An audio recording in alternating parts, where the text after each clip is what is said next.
So we're done with the Cam Reddish shit now, right? We're done with it. It's over. Good. Intro. Welcome to BD4, an RJ Carbone podcast. BD4, where there is no better way to get your Yankees and Knicks analysis. We also do MMA. Yanks every series, Knicks every game, MMA on occasion. BD4 is a 5-star show on Apple Podcasts, also available in video format on YouTube and Spotify. So thanks for stopping by, and we hope you enjoy the show. Champion of the world, turning, looking, see ya! Anthony for three, bang! That one goes down, and the game is tied! Time! Penetrates, creates, and showing some dexterity as well with the left hand. Yankees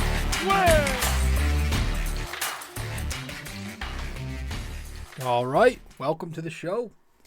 Welcome, episode 495 of the podcast. I'm your host, RJ, and you are listening to episode 495 of BD4. Thanks for stopping by. Now, that was an awesome win, and it was a needed win. Final game of a tough West Coast trip. The Knicks coming off a win against the Lakers. Now they had to take on an underwhelming Portland Trailblazer team, and they got the job done. You know, and before we even begin, if I look up at the away from the, if you're watching the video format of the show, if I look up at the TV every once in a while, it's because I'm watching this USA game, which is a very important game for Team USA if you're a baseball fan, because if they win, they can advance to the next stage. But they just got to have a tough jam, and I'm like really into it. So I'm going to be looking up a lot. Again, if you're listening to the podcast, doesn't matter. But if you're watching this on YouTube, that's why I'm looking up. But as for the Knicks, they started this game out very slow once again. Very terribly, I would say. Just offensively, guys, they weren't running any offense out there. Guys were just launching three-pointers. There seemed to be a giant lid on the basket. Meanwhile, Portland's getting out in transition because the Knicks were also just making a ton of indecisive passes, leading to awful turnovers in the half court. There wasn't much ball movement, but when there was, it led to a turnover. Just like weird, like half in, half out. Do I want to make this pass type of passes? The defensive energy was lackluster, too, to start. I mean, you had Matisse Thybulle, who averages maybe 3 points a game.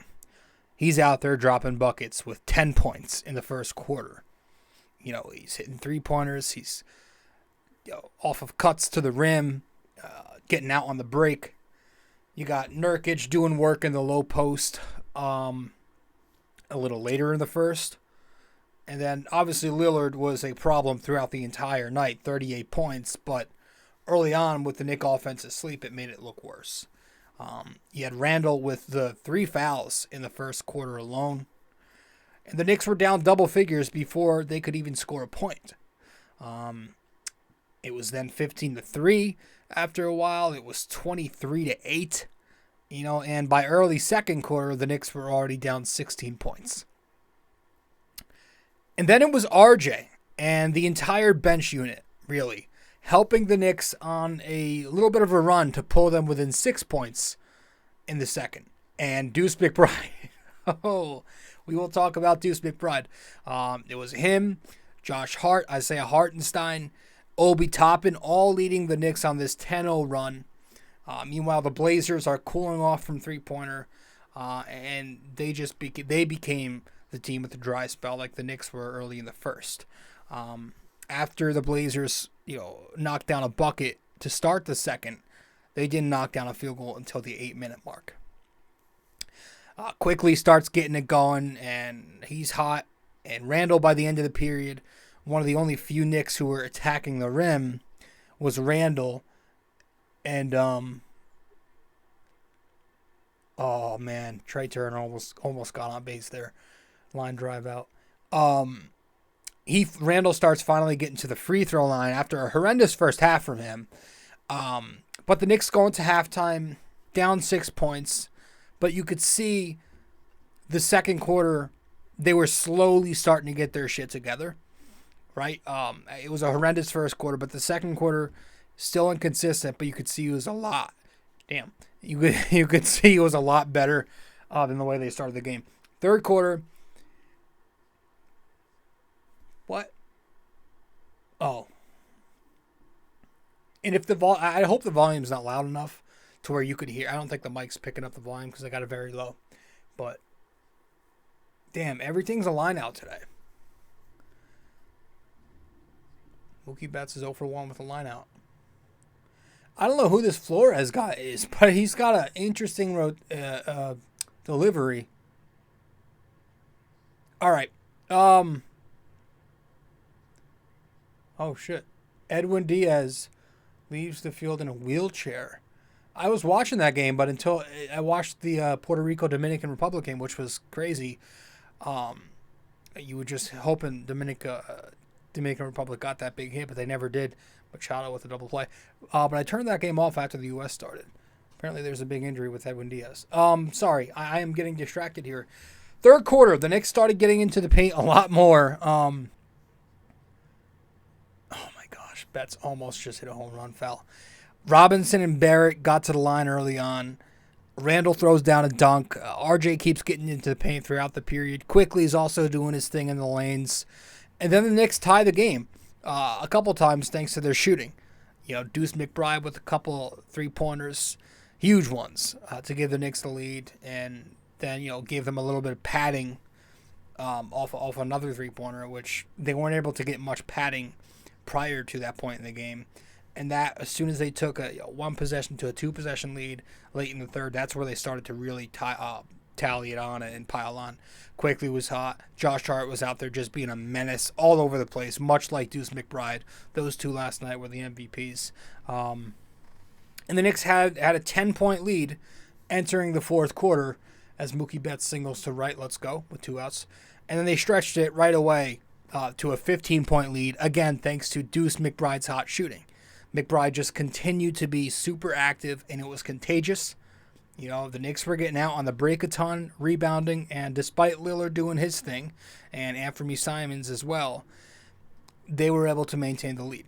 And so the Knicks eventually just kept it on until Portland did not have any gas left outside of Lillard. So the Knicks would win 123-107 in Portland last night. So let's talk about it, man. Let's talk about this stuff. A good win for the Knicks. And we're going to head to break as soon as we return from break. We'll go over some of our talking points, give our thoughts, and then I'll be that. Let's get to it. Be right back. Hey, guys. So if you are a listener of the podcast often and you want to know where to find me on social media, you can find me on Facebook at BD4. You can find me on Twitter at BD4Pod. And you can also find me on Instagram at Rob J. Carbone.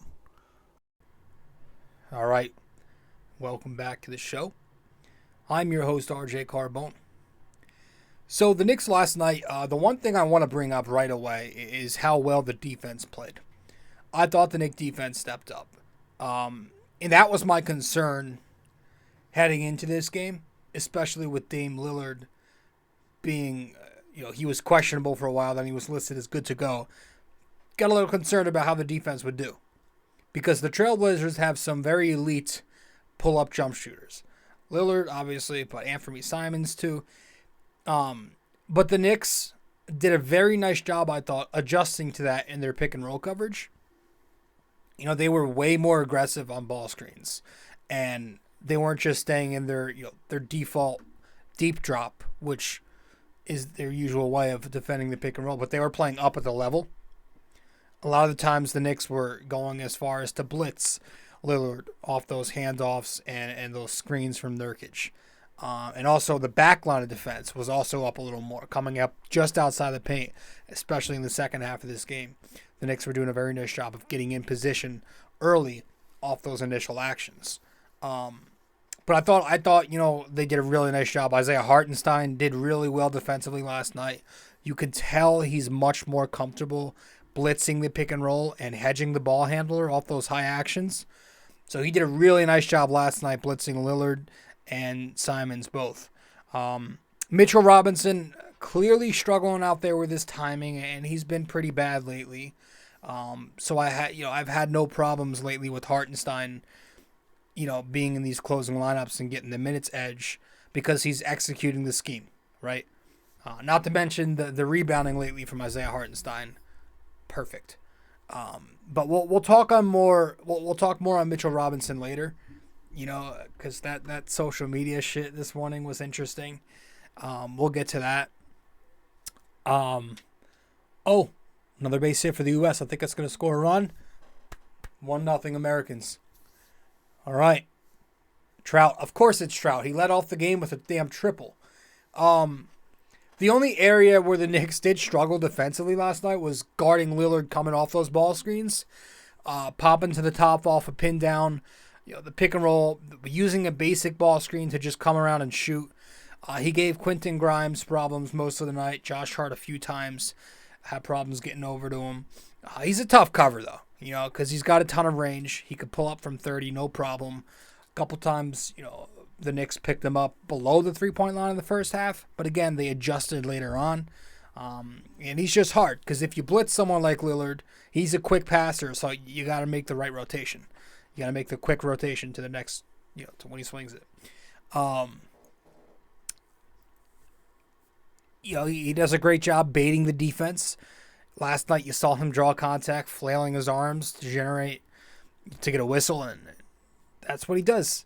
Other than Lillard, though, doing what he basically does every night, we saw some great defense from the Knicks. Great rebounding, too. Hartenstein, again, is killing it for the Knicks on the offensive glass lately. With Mitchell Robinson struggling, Hartenstein continues to provide those second opportunities lately for the Knicks. I thought the Knicks... See, I hate using the word second half because I don't want to exclude that second quarter too.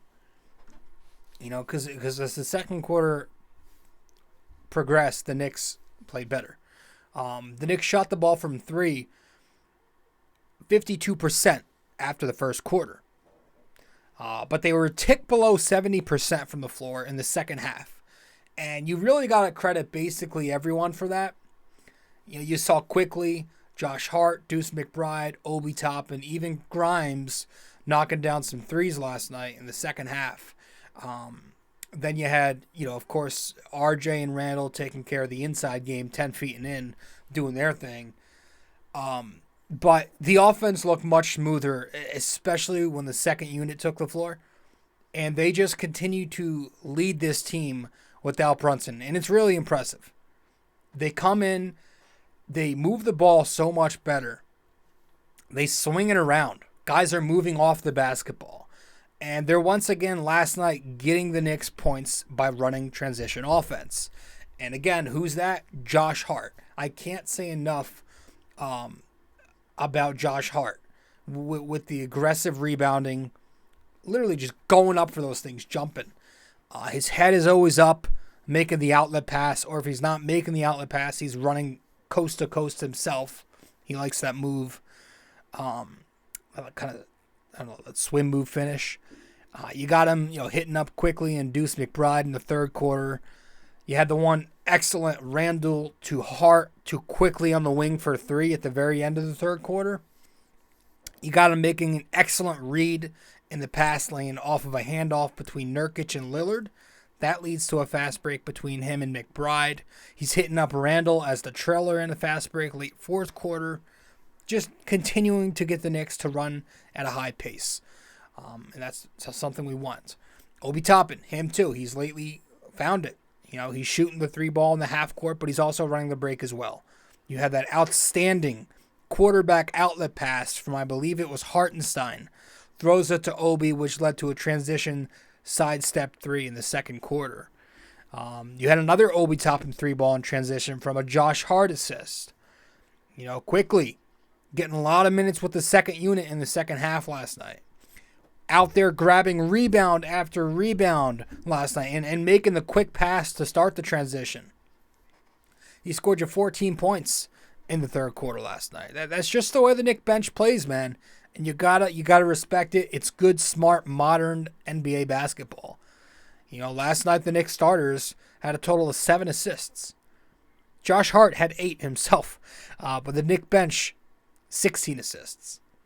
The 4-man bench, I remind you. Yeah, I mean they've been playing very well. Hartenstein again making some excellent passes, even in the half court. Some really good half court passing.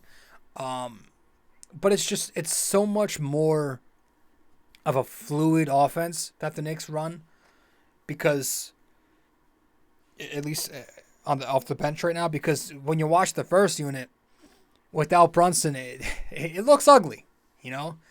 They've been getting off to these awfully slow starts lately for a reason.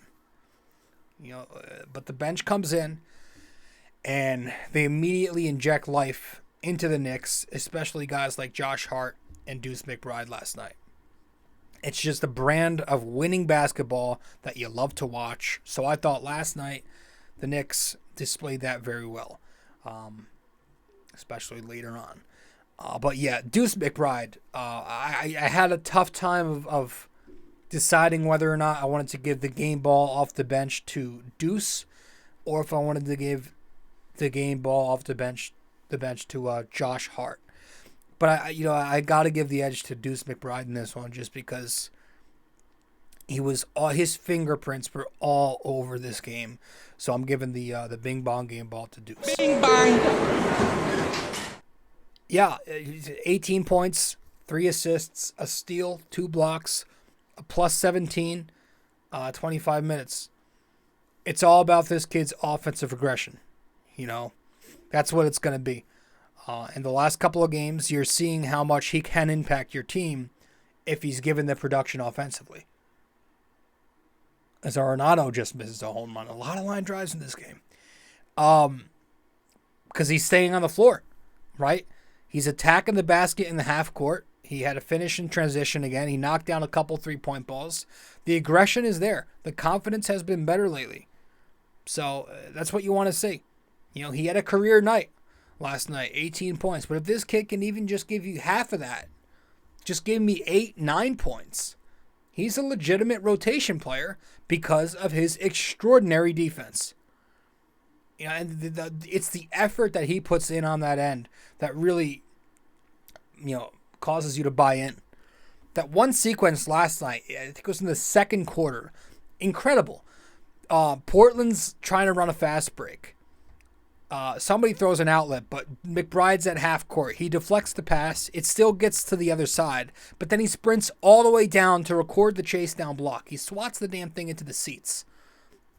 Hustle plays like that Arenado just missed a home run. Popped up to the warning track. Damn it. Damn it. But it's things like that you love. The way he can defend, it makes me enjoy watching defense. Like, I've never thought I'd see a Knicks player that made me enjoy watching defense more than, I want to see the Knicks play defense. When they turn it over, I get pissed off, but I'm also like, all right, I get to see an opportunity of Deuce McBride do something, right? He's doing everything. He can stunt and recover, right? He's very good at recovering off those screens. He hedges the pick and roll. The help defense is always there. Ball pressure he puts on these guys is insane. He'll pick you up full court to slow your pace and then force you into a tough possession in the half court where you got to rush. The way he fights over screens and gets right back into the play. It's all really, really, really impressive and fun stuff to watch. And he did a very nice job on Lillard last night when he was with him. While Grimes, struggled out there again, 2 nights in a row where he's gotten toasted. Deuce McBride, I thought, did a really nice job on Lillard, and he made it tough for Damian Lillard. He played so well last night that Grimes sat in the closing minutes of this one. I just love watching Deuce in these lineups. You put him out there with a trio of IQ, Deuce, and Hart. It's a hell of a tough lineup to score on. It's very scrappy, and they're going to tire you out. I really, Am I back on the Deuce train? Embarrassingly enough, I think I might be. Like, I want him out there. I honestly wish that Thibodeau in the final, what we got, 10, 11 games left now? I wish that he would consider running 10 deep in these final 11 games, so that guys can get some extra rest for the postseason here. Because Deuce McBride, I feel like he needs to play if he keeps giving you a little bit of offense. I feel like he could just be a very integral part of this team with how he plays defense. He can make a difference in a playoff round if he's just giving you a little bit of offense. The defense that he plays, man, it's really, I'm repeating myself. He was great. And going back to Josh Hart, obviously last night, the Cam Reddish thing. Man, I am so happy the game played out the way that it did. Like, we're done, right? We're done with that officially after last night now, right? We're done with that. The whole Thibodeau bad, Reddish good, as if Josh Hart hadn't been playing like an A+ elite wing player since he's come here, right? We're done with all the Cam Reddish shit, right? We're officially done.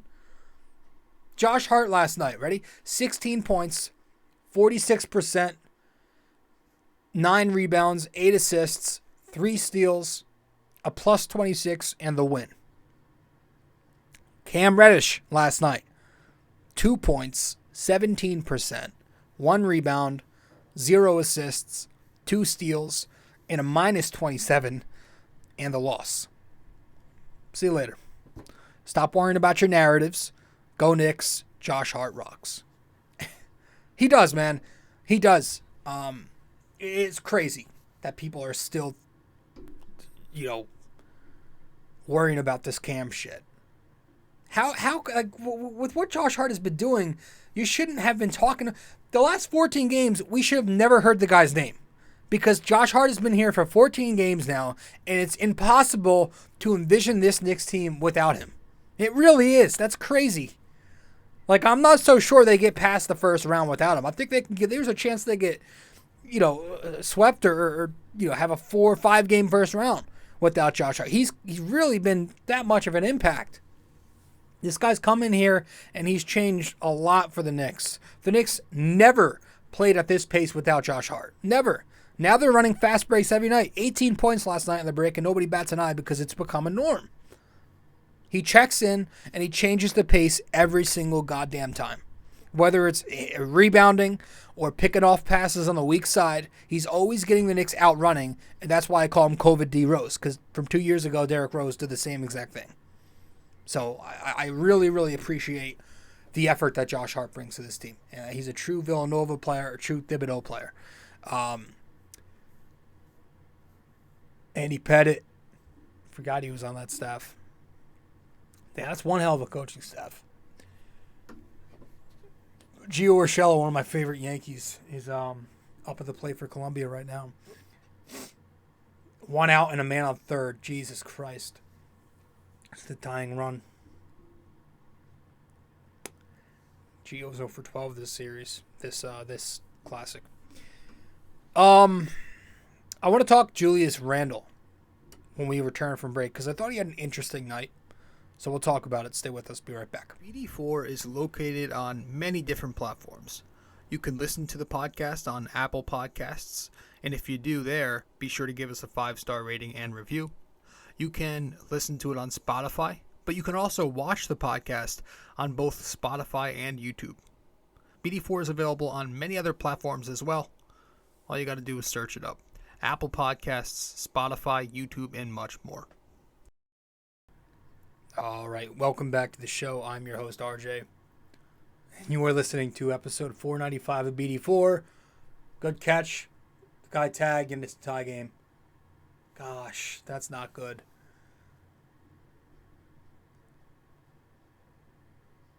Not a good catch. It was a simple catch. Terrible throw. Damn. Shit.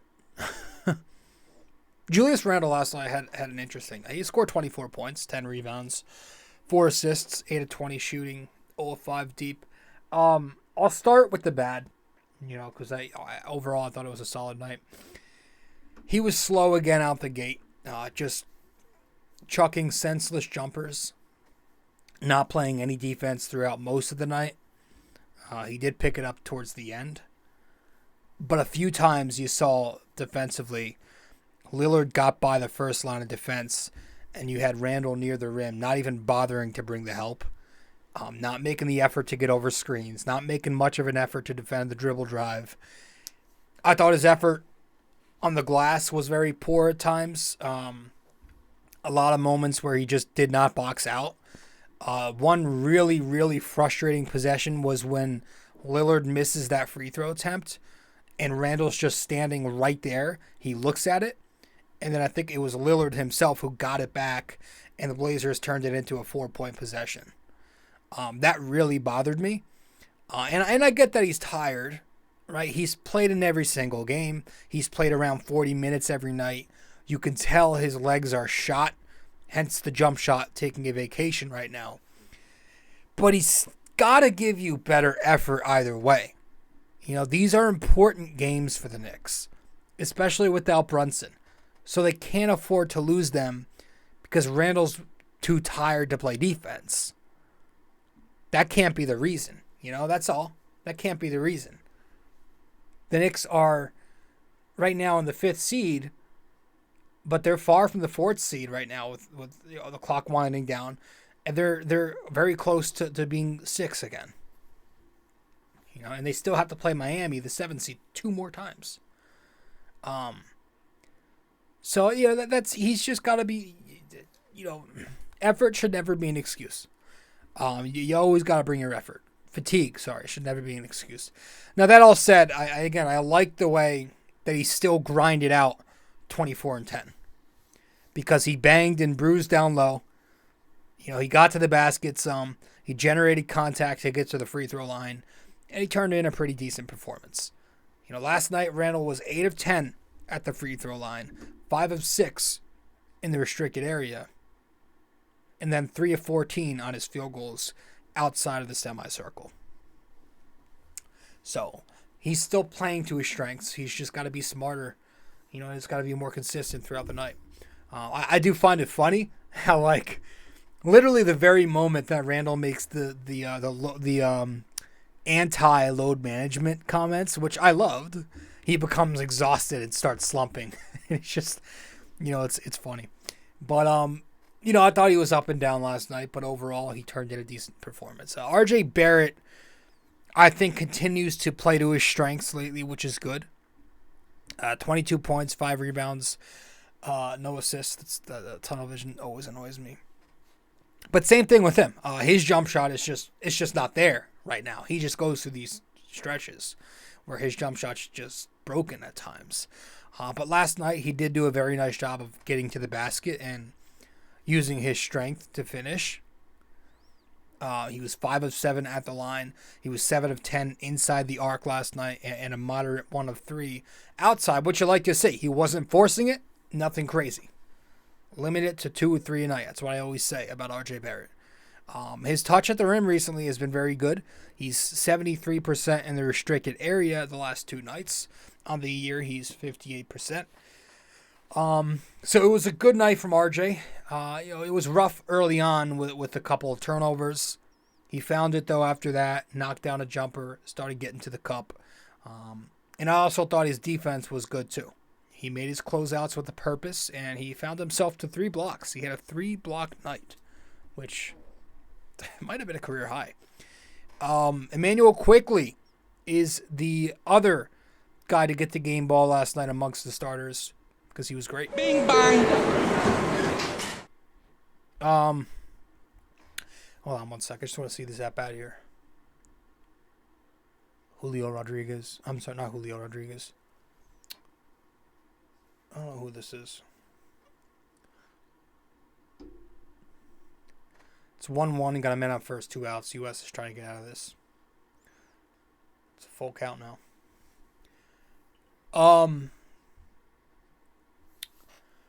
Quickly. That's where we are, right? 26 points, 10 rebounds, 8 of 14 shooting, 4 of 8 from 3, 6 of 7 on the free throw line. It's like it's become a norm for him, right? last night, doing his thing, knocking down his outside shot once again, which helped open up the floor for RJ and Randle with his outside shot going like it was. And if the defense, oh no,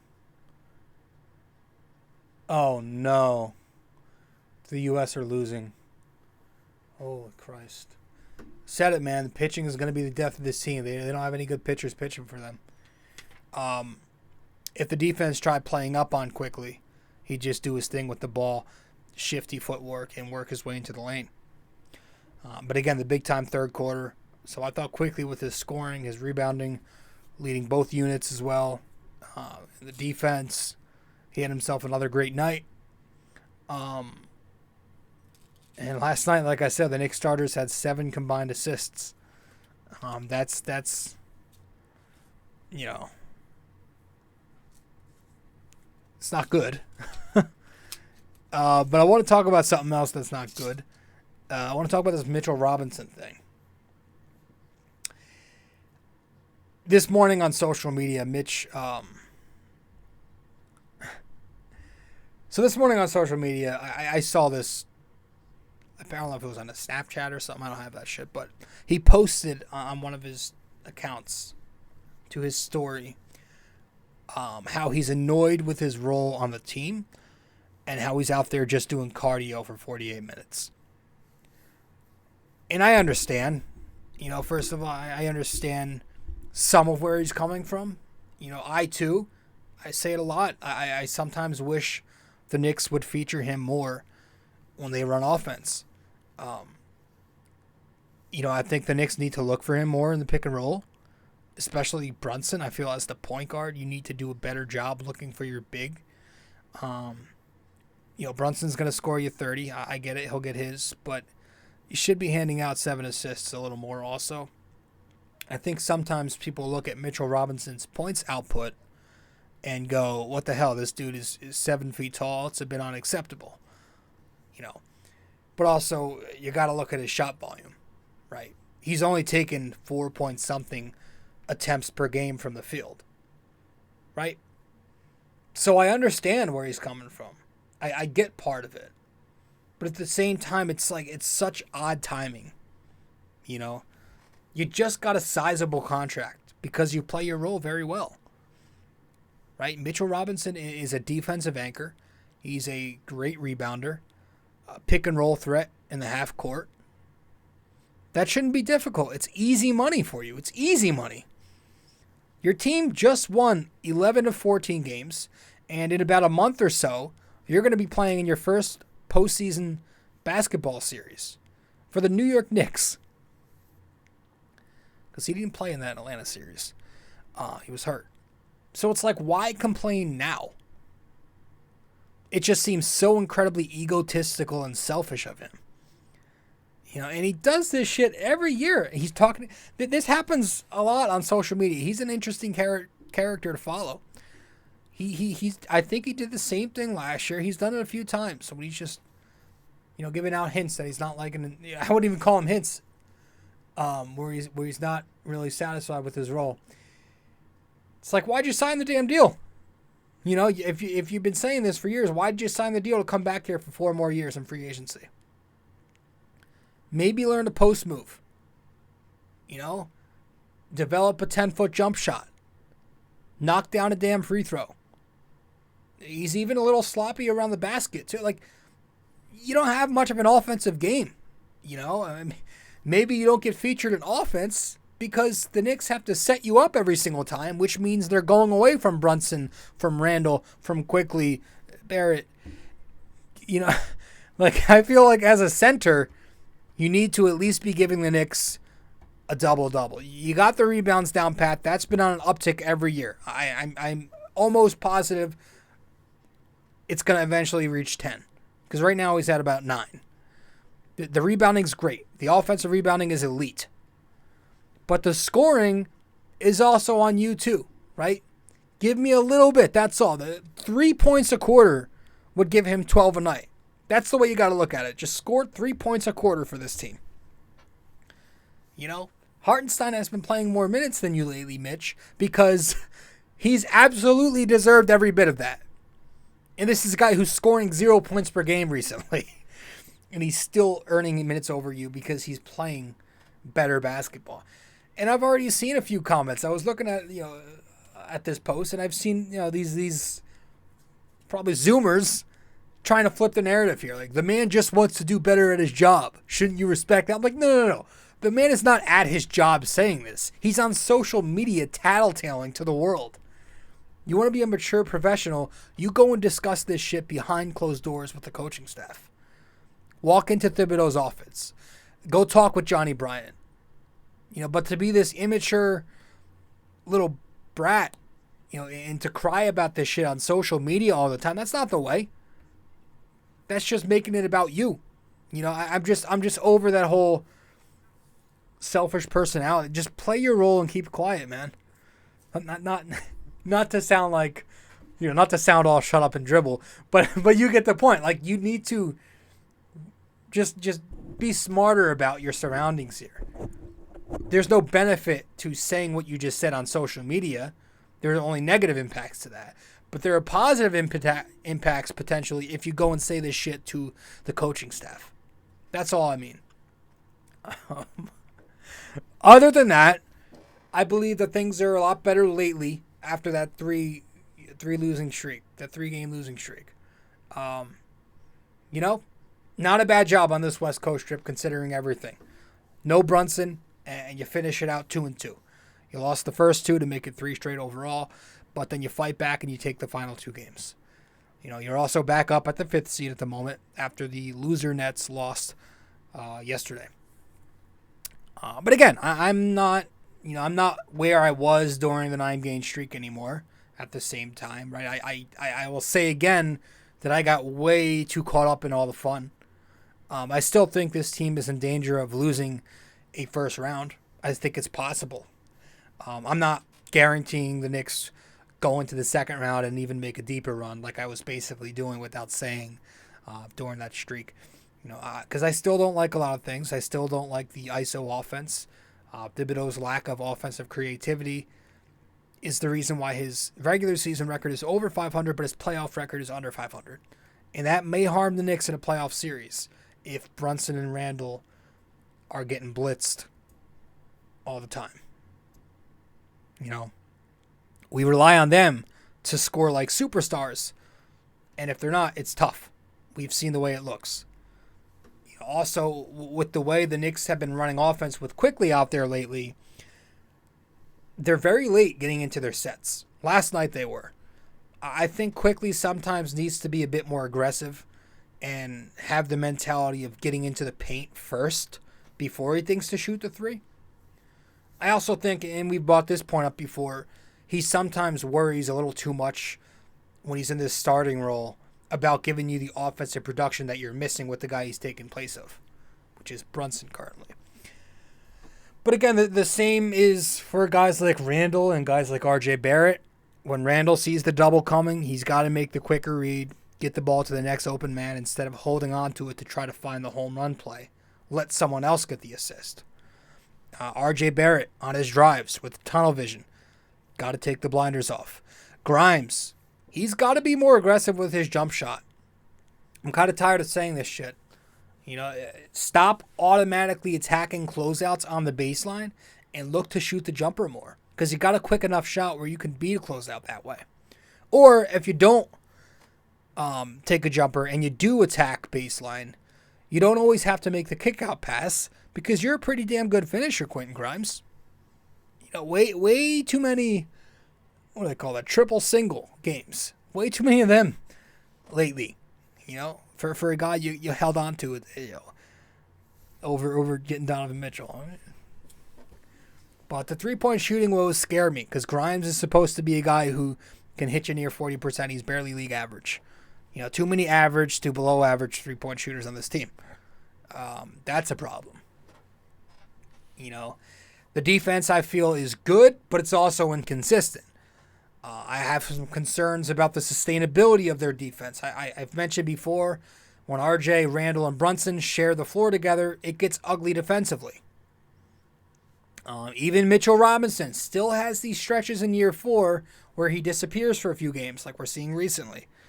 That's why for this upcoming Denver game, I'm a little concerned about the Knicks defense. I think when the Knicks run into offenses that run through their big and make their big man the focal point, that's when you see Mitchell Robinson struggle.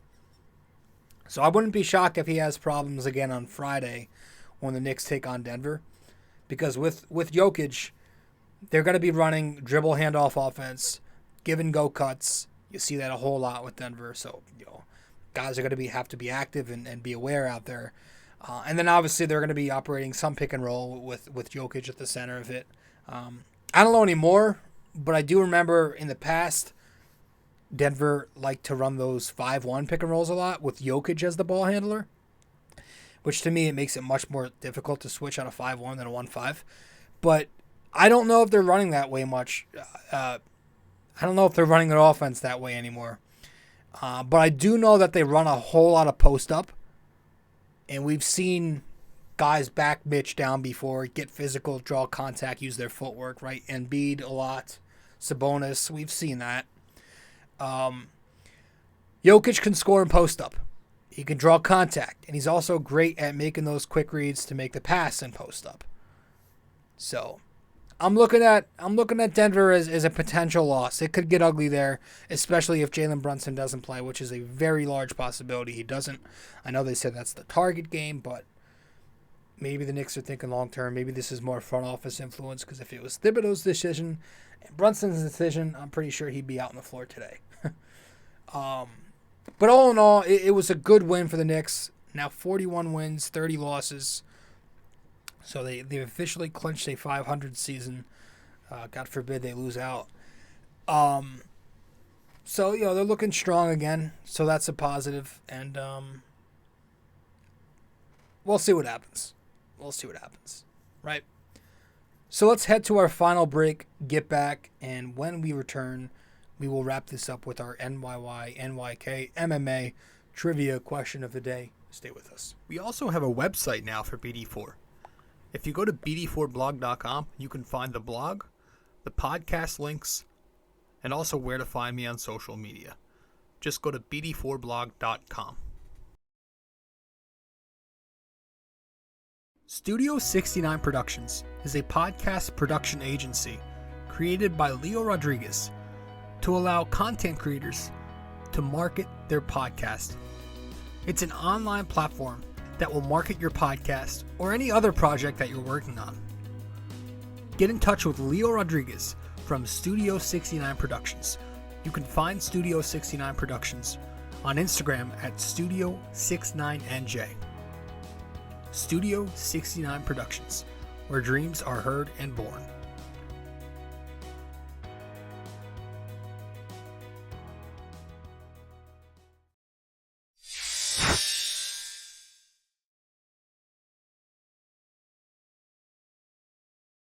Welcome back to the show.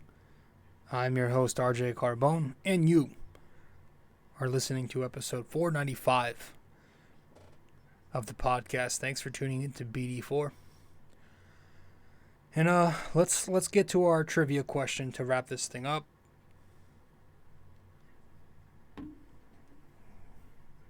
If I can find the graphic, here we go.